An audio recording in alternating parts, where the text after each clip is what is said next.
Hey, everybody. My roommate cuts up lines with a credit card, and it seems harder than I'd imagined.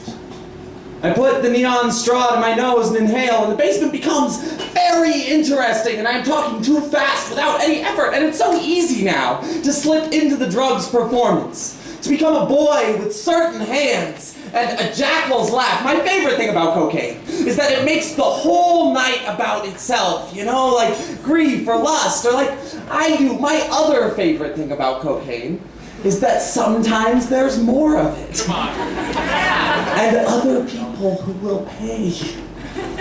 And the drug smells exactly like I thought it would, right? Like powdered sugar, drizzled over melting plastic. At once sweet, but toxic. Snorting cocaine for the first time is not unlike losing my virginity, which is to say, it is so much anticipation. And then disappointment.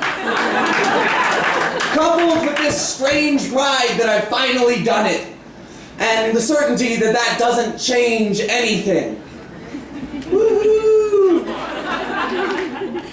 There must be a circle of hell where you are given everything you have ever wanted, and it doesn't make you any happier. Over and over and over, and yet you keep wanting all the wrong things, or maybe your want is just an open mouth, always swallowing, a glutton or a thief. And I think this circle of hell must smell sweet, but toxic, like powdered sugar drizzled over melting plastic. It must look like Cassandra's body.